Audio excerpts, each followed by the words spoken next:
Tonight, you're sleeping outside. The temperature is 30 degrees below freezing. The wind tears through your skin. Within minutes, your fingers go numb. Your breath turns to ice. There are no heated homes, no winter jackets, no sleeping bags, and no hot meal waiting for you in the morning. Somewhere beyond the darkness, wolves are hunting. The rivers are frozen solid.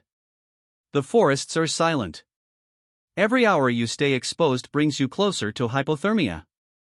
By sunrise, you should be dead. Yet this was reality for your ancestors. For tens of thousands of years, they survived some of the harshest winters the earth has ever seen. They crossed frozen plains, hunted in blizzards, and raised families in a world where one freezing night could end everything. So how did humans, with nothing more than stone tools and determination, survive an environment that killed countless other animals? The answer wasn't luck. It was a series of remarkable discoveries that slowly turned one of nature's most vulnerable creatures into the only species capable of thriving in almost every climate on Earth. Winter wasn't just another season. For most of human history, it was the greatest threat to staying alive. Today, when the temperature drops, you turn on the heater, zip up a jacket, and wait for spring. But 40,000 years ago, winter didn't simply make life uncomfortable, it tried to erase you. The forests stopped producing food. Plants disappeared beneath snow. Rivers froze into solid ice. The animals people depended on either migrated hundreds of miles away or died. Every day demanded more energy just to stay warm, yet there was less food than ever before to replace it. And the cold itself was relentless. Your body loses heat every second. Once your core temperature falls too low, your muscles stop working properly. You begin to think more slowly. Eventually, you can't even light a fire or find your way home. Winter doesn't kill all at once. It quietly steals your strength until fighting back is no longer possible. Scientists believe that during the last ice age, huge parts of Europe and Asia remained locked in freezing conditions for months at a time. For any animal that couldn't adapt, survival was almost impossible. So why are we still here? Because long before humans learned to build cities, they learned to defeat the cold itself. The first weapon humans ever used against winter wasn't a spear or a shelter. It was fire. Imagine standing in the freezing darkness. Snow is falling. Your hands are numb, and every breath burns your lungs. Then someone drops a burning branch onto a pile of dry wood. Within moments, everything changes. The cold retreats. Ice begins to melt. The darkness glows with light, and predators lurking nearby think twice before coming closer. Fire did far more than keep people warm. It cooked food, making tough meat easier to digest and helping people get more energy when every calorie mattered. It melted snow into drinking water, dried wet clothes, hardened wooden spear tips, and turned long, deadly nights into hours for repairing tools and sharing knowledge. Archaeologists have uncovered ancient fireplaces across Africa and Europe, showing that humans controlled fire hundreds of thousands of years ago. It wasn't simply another invention. It became the center of every camp and the foundation of survival. But fire came with one major weakness. It only worked if you stayed beside it. The moment hunters left camp to follow migrating animals or search for food, the warmth disappeared. Winter was waiting just beyond the edge of the flames. If humans wanted to survive in the frozen wilderness, they couldn't carry the fire everywhere. So they found another way to carry warmth with them. Humans couldn't carry a campfire across a frozen valley. But they could wear one. The animals around them already had the perfect winter protection. Wolves had thick fur. Reindeer grew dense winter coats. Bears survived beneath layers of insulating hair and fat. Humans had almost none of that. Compared to the animals they hunted, we were almost defenseless against the cold. So instead of growing fur, we borrowed it. The hides of deer, bison, and reindeer became the first winter clothing. At first, people simply wrapped animal skins around themselves. It worked, but not well.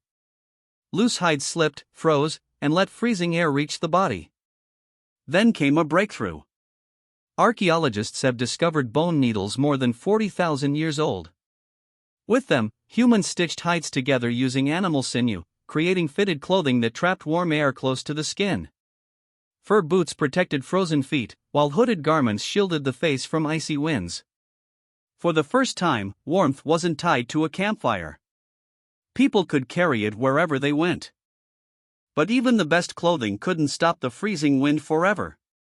After every hunt, people still needed a place where winter couldn't reach them. So humans learned to build warmth itself. Warm clothes could keep you alive while you were moving. But eventually, everyone had to stop. And when the sun disappeared and temperatures plunged even lower, standing out in the open wasn't an option. The wind stole body heat faster than clothing could replace it. To survive the night, humans needed more than fur. They needed shelter. The easiest solution was already waiting for them. Caves offered protection from the wind, snow, and freezing rain. Deep inside, the temperature stayed far more stable than the air outside. But caves were rare, and they were often occupied by bears, lions, or hyenas long before humans arrived.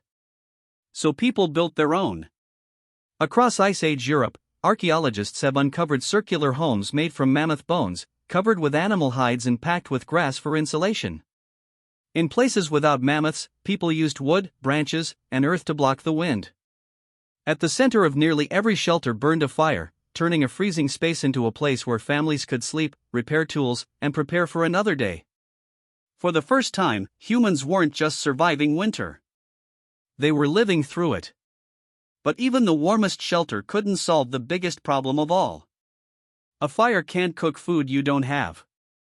And during winter, finding that food became the greatest challenge humans had ever faced. A warm shelter could protect you from the cold. But it couldn't fill an empty stomach. Winter transformed the world into a frozen desert. Berries disappeared. Rivers froze. Trees stood bare for months. The animals humans hunted didn't simply wait to be found, they migrated hundreds of miles in search of food. If people stayed in one place for too long, they would starve. So they followed. Entire groups tracked massive herds of reindeer, bison, and wild horses across frozen plains. Every successful hunt meant more than a meal. It was survival for weeks to come. But hunting alone wasn't enough. Humans learned to waste almost nothing. Meat was dried over slow-burning fires so it would last longer. Fat, the most valuable source of energy in freezing weather, was carefully stored. Even the bones were cracked open to reach the rich marrow hidden inside. What looked like scraps to us became life-saving calories to them. In places where animals were scarce, people turned to frozen rivers and lakes. They caught fish beneath the ice and gathered whatever nature was willing to give. Every season demanded planning. Every hunt had to prepare them for the next storm. Winter rewarded those who thought ahead. But despite all their skill, one person couldn't hunt every animal, build every shelter, gather every piece of firewood, and protect every child alone. The greatest survival tool humans ever developed wasn't made of stone, bone, or wood. It was each other. No human survived the Ice Age alone. A single hunter could miss. A single fire could go out. A single injury could become a death sentence. But a group could survive mistakes that would have killed an individual. When hunters returned with a successful kill, the food wasn't just for them.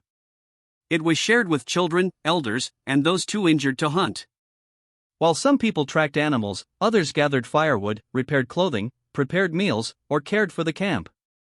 Everyone had a role, and every role mattered.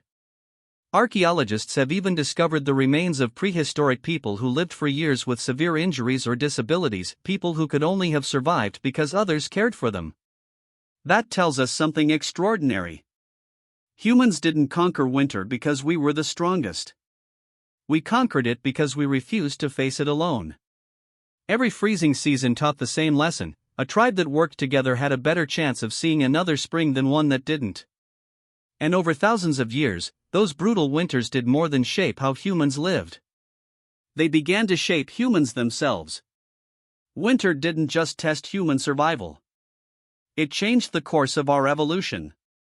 Every freezing season rewarded people who could plan ahead, build better shelters, make warmer clothing, and work together. Those skills were passed from one generation to the next, slowly transforming the way humans lived. Survival was no longer about being the strongest. It was about being the smartest. As groups adapted to colder climates, they pushed farther north into Europe, Siberia, and eventually across the icy land bridge into North America. Places that once seemed impossible to live in became home. By overcoming winter, humans achieved something no other species had. We stopped adapting to the environment alone. We began adapting the environment to us. That single shift changed everything. It led to permanent settlements, agriculture, cities, and eventually the modern world itself. The story of winter isn't just about surviving the cold. It's about how the cold helped create the humans we are today. The next time you step into a warm house, turn on the heater, or complain that winter is too cold, remember this. Your ancestors faced temperatures that should have killed them. They had no electricity, no insulated homes, and no modern clothing. Yet they crossed frozen continents, raised families, and survived one brutal winter after another. They didn't defeat the cold because they were stronger than nature. They defeated it because they learned, adapted, and never stopped solving impossible problems. Every warm home, every winter coat, and every fire burning today exists because thousands of years ago, someone refused to let the cold have the final word.